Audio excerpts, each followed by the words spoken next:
let's end here with kind of another hot button topical topic, which is the gift of tongues. So we're talking about manifestations, and there's been quite a bit that's misunderstood about the gift of tongues. What is it? Is it for everyone? Is it for some people? What does Paul talk when he's talking about the gift of tongues? Is he talking about only in a context of somebody proclaiming in a prophetic way and there being an interpretation? Is its origins actually the evil one? That's been something that's been floating around, that actually anyone who's praying in tongues is actually cooperating with the devil and speaking a demonic tongue when that erupts. So why don't we, I'm not going to assign it to anyone, because the last time I did, you pushed it to the next person. So we'll just say the gift of tongues is on the table right here. Let's talk about it. Where do we go? I'd like to volunteer to make an initial statement, because I do have to respond to this oftentimes, that I've come up with a simple way of understanding Perfect. it. But I'm going to be subject to correction. Yeah, there you go. By the biblical For a scholar. biblical scholar, Yeah. I got it. All right. Yeah. I think there's three different kinds of speaking in tongues that we see in the Acts of the Apostles. There's what we see on the day of Pentecost. So what happened on the day of Pentecost is people heard them speaking in their own language. Were they actually speaking multiple languages, or was it a miracle of them hearing? Because like we have the example like St. Vincent Ferrer. He didn't know any language other than his native language in Latin. People could hear him speaking in their own language, but he probably wasn't. So something miraculous was going on, either the speaking or the hearing. Now, sometimes people recognize actually a known language. I've talked to a number of different people who said, I was sitting next to somebody at a prayer meeting. I heard them speaking medieval Arabic, and I'm an Arabic scholar. And I turn to them and I say, "Where'd you learn Arabic?" And they say, "Oh, no, I don't know what I'm saying. I'm just speaking to the Lord," type of thing. So that happens occasionally. There's another kind of speaking in tongues that's called a ministry gift, where you're in a prayer assembly and somebody feels moved to speak out something they don't understand, in words they don't understand, and somebody else feels moved to respond to it with what's called an interpretation.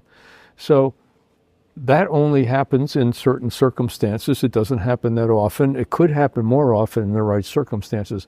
The third kind of speaking in tongues, Paul talks about in 1 Corinthians chapter 14, where he says, "I pray in tongues more than any of you. I want you all to pray in tongues, but even more to prophesy."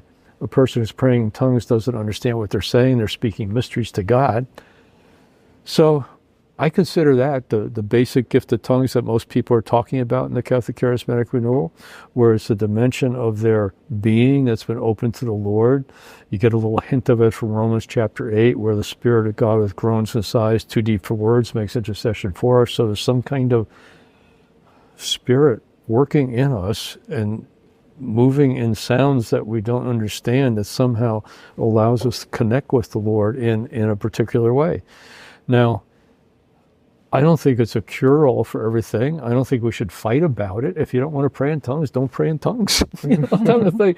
But a lot of people say it's a gateway gift, that the act of letting go, the act of surrender that's involved in yielding to speaking in tongues, is a doorway to a further yielding that becomes part of you as a way of life type of thing. So, but now I want to hear what Mary has No, I to think say. everything you said is exactly right. That was Whoa. I think that was a Nihil Obstat. Oh, dear.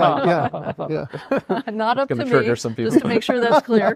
The question I would ask is, if to speak in tongues or pray in tongues is to open yourself to the demonic, why would St. Paul say, "I would that you all speak in tongues. I thank God that I speak in tongues more than you all"?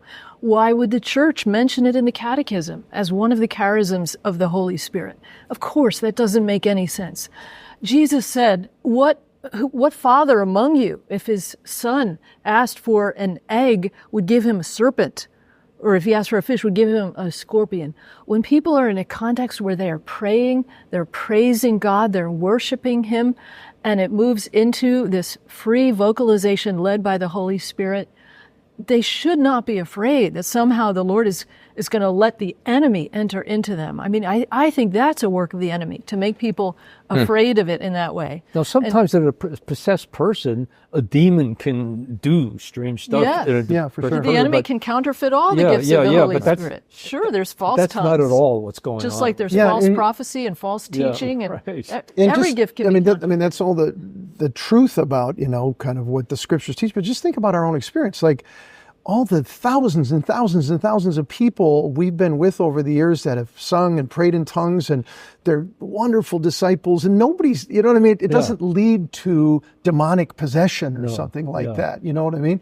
It's other things lead that. So plus when something like that happens, you always have a moment to discern. It's either something that comes from the Spirit of God, the human spirit, or the demonic spirit. Right. So then discern if something's going on that's really unusual. Right. And then instead of living in fear, I think it's a terrible thing that people I've heard people talking about this, like a priest mentioned, like somebody got possessed through the gift of tongues. So everybody's like, wait a minute, does that mean we're going to get it? Do I have to look out for that? And it's like this fear sets in people.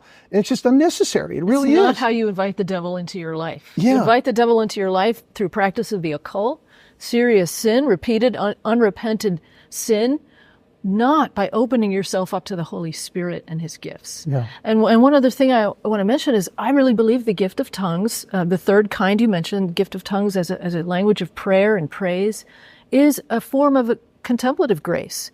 Father Boniface Hicks says the same thing, because like in silent contemplative prayer, you're bypassing the mind. There's a communion of heart with the Lord that doesn't have to be articulated in words, which can be distracting, but you're just pouring out the praise and thanksgiving and joy of your heart to the Lord.